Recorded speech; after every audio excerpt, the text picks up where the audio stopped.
The city was sleeping, but the neon lights of Café Noir flickered brightly against the darkened street. It was the kind of place that didn't look welcoming. Old, the paint peeling from its sign, the windows grimy with layers of time. But it was open 24 hours, and that was all that mattered to those who wandered in late at night.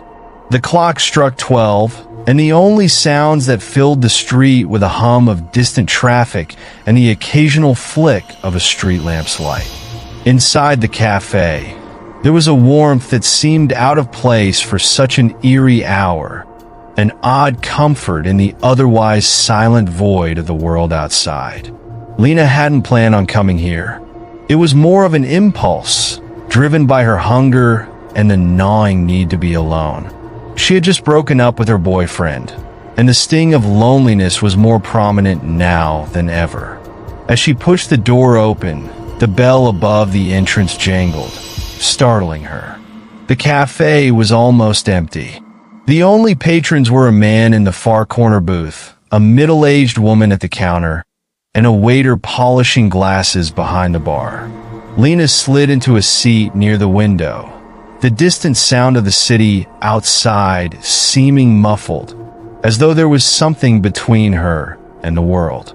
Her menu trembled slightly in her hands as she glanced at the few items listed. She wasn't particularly hungry, but her body was craving comfort food, something warm, something to distract her from the constant whirl of thoughts in her mind. The waiter, who was tall and thin with a sallow face, approached her with a soft smile. "What can I get you tonight, miss?" Lena hesitated, glancing at the menu again. "I'll have the soup of the day. And coffee. Black. Coming right up," the waiter said, his voice smooth, but somehow unsettling. There was something in his eyes that felt wrong. Too still, too focused. But Lena brushed it off. It was late, after all.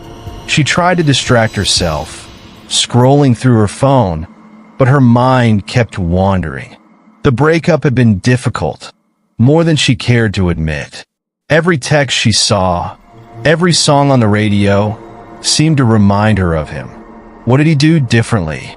Why had it felt so easy for him to walk away? "Here you go." The waiter's voice startled her.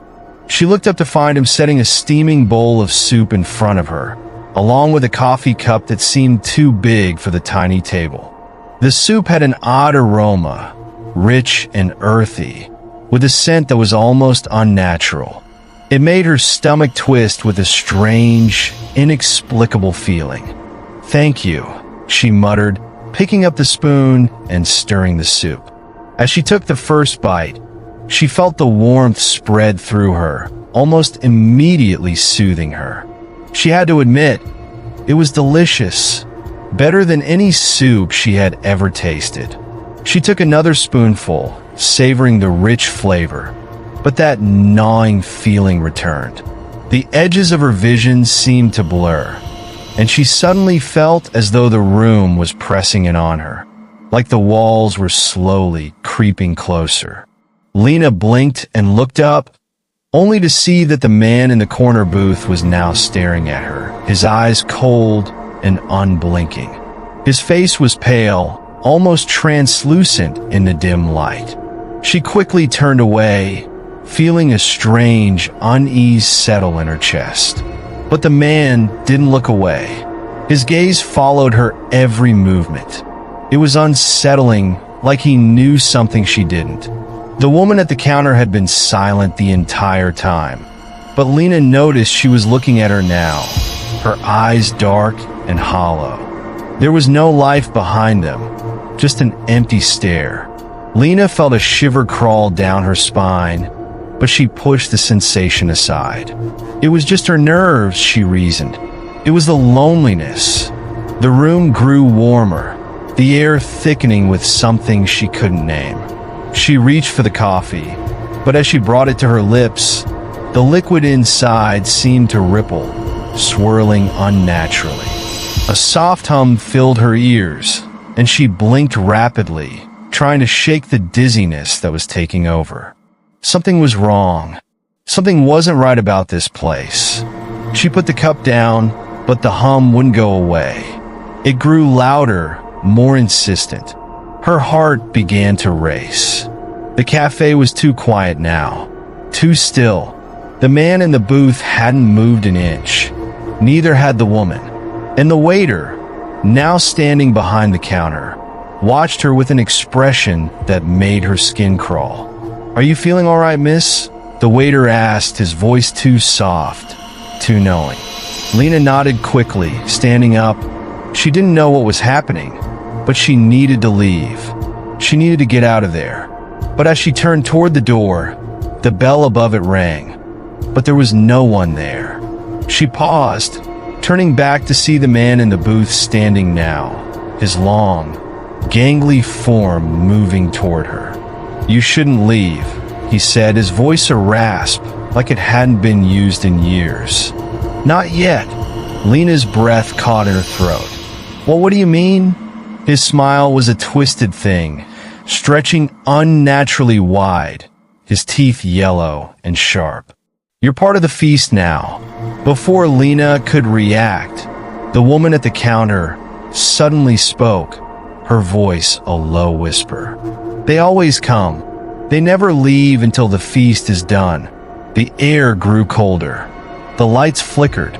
The hum in Lena's ears became deafening.